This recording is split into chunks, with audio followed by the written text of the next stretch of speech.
Jadi kalau mau berubah jadi baik, bukan dunia dulu yang dikasih, bukan materi, bukan pangkat dulu, diberikan ketenangan di hatinya oleh Allah supaya menerima kebaikan. Setelah itu baru dilimpahkan, kedudukan tambahkan, harta tambahkan, ilmu tambahkan. Assalamualaikum warahmatullahi wabarakatuh. Selamat datang di my channel. Kembali lagi bersama saya Dwi Jaya.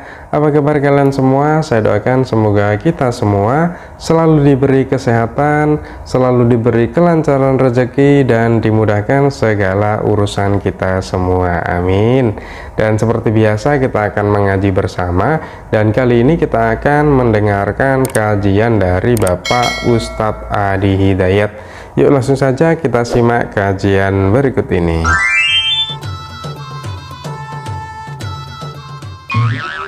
Siapa yang ingin merubah hidupnya jadi lebih baik, lantas dia ingin mendekati Allah dan Rasulnya, datang ke majelis ilmu. Kalau dia datang dan masih hidup betul-betul niatnya merubah, Allah akan limpahkan ketenangan dalam hidupnya. Jadi ibu kalau mau ngaji ke sini, yang Allah berikan bukan kupon dulu, panitia kalau kupon tuh, ya, yang Allah kasih ketenangan, tenang dulu. Jadi abis ngaji itu kita tenang, karena tahu siapa kita, tahu tentang hidup kita, tahu persiapan pulang, tenang. Nah, dengan ketenangan itu dibimbing oleh Allah sesuai profesinya untuk sukses, baru dilimpahkan dunia. Jadi jangan berharap kalau ngaji itu dapat dunia dulu. Dunia itu kecil. Kenal Allah dulu. Kenal Allah dulu. Kalau ada orang berangkat dengan niat itu, belum sampai ke majelis ilmu, wafat di tengah jalan, Allah perintahkan malaikat catat pahalanya yang menggugurkan dosa-dosanya. Kalau istighfar di jalan.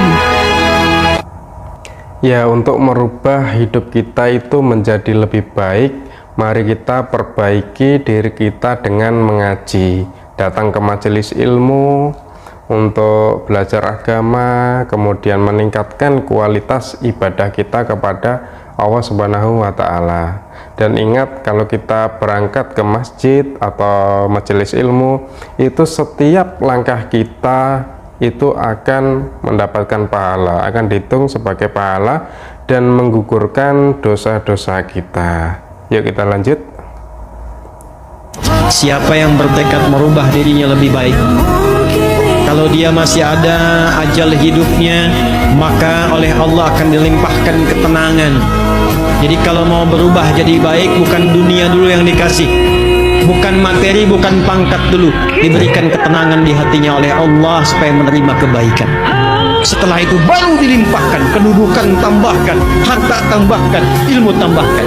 Tapi kalau dia ingin berubah tiba-tiba wafat di pertengahan, maka jalan kakinya itu menggugurkan dosa-dosanya. Tobatnya diterima, tapak kakinya dihitung sebagai amalan baru. Maka orang tadi yang pernah membunuh 100 orang, maaf, dia meninggal di pertengahan jalan ke majlis ilmu untuk mengaji, di tengah-tengah belum sampai belajar, meninggal di tengah. Allah perintahkan catat amalannya untuk menggugurkan dosanya, dan catat tapak pertama kakinya untuk mengantarkan dia ke surga.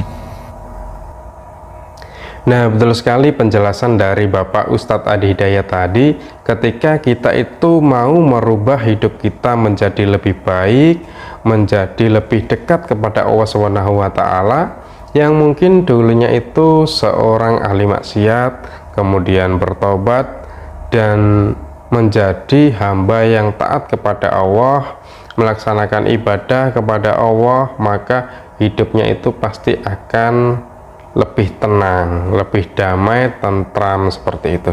Dan ketika sudah ada ketenangan di dalam hatinya, di dalam jiwanya, maka Allah itu akan memberikan jalan kemudahan menuju suatu kesuksesan. Yuk kita lanjut.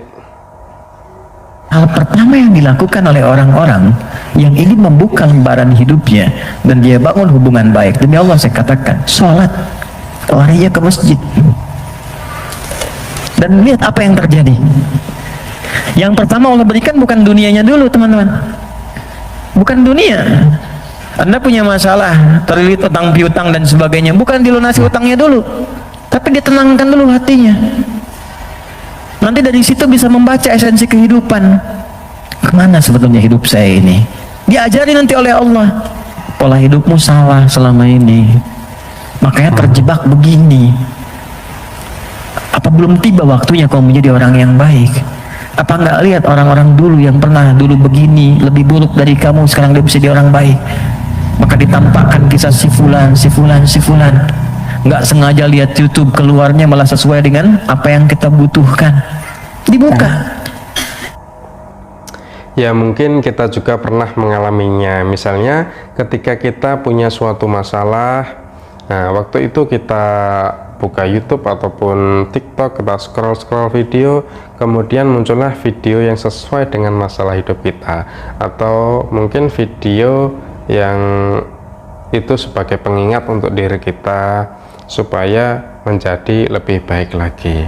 Nah itu kok bisa pas seperti itu? Ya mungkin itu adalah petunjuk dari Allah, hidayah dari Allah supaya kita itu menjadi hamba yang taat kepada Allah, dan mungkin petunjuk juga untuk kita supaya kita itu sukses ke depannya, seperti itu. Dan ingat, jagalah sholat bukan hanya sebagai penggugur kewajiban saja, tapi jagalah sholat sebagai bentuk ketaatan kepada Allah Subhanahu wa Ta'ala. Yuk kita lanjut. Allah tidak akan merubah keadaan diri kita sebelum kita menunjukkan tentang fitrah keadilan Allah untuk berusaha merubah diri kita. Allah membuat sebuah hukum, orang yang bisa meningkatkan keadaan dirinya, maka dibuka oleh Allah pintu-pintu kebaikan lebih daripada sebelumnya. Nah betul sekali, Allah itu akan merubah takdir hidup seseorang jika orang tersebut mau berikhtiar, berusaha, dan juga tetap berdoa, meminta petunjuk, meminta pertolongan kepada Allah Subhanahu wa Ta'ala. Ya semoga saja kita semua bisa merubah hidup kita menjadi lebih baik lagi dalam hal urusan dunia maupun dalam hal urusan akhirat. Amin. Dan semoga saja kita semua termasuk hamba yang taat kepada Allah, yang bertakwa kepada Allah Subhanahu wa Ta'ala. Amin. Dan terima kasih telah mendengarkan kajian dari Bapak Ustadz Adi Hidayat. Semoga dari kajian tersebut bisa bermanfaat untuk kita semua, bisa menambah ilmu, wawasan, dan juga menambah keimanan kita semua. Amin. Dan terima kasih telah menemani saya untuk mengaji bersama. Apabila ada salah kata dari saya, mungkin kata-kata saya yang kurang berkenan di hati teman-teman semuanya, atau mungkin kata-kata saya yang sulit dipahami, saya mohon maaf yang sebesar-besarnya. Dan sekian dari saya akhiri. Wassalamualaikum warahmatullahi wabarakatuh.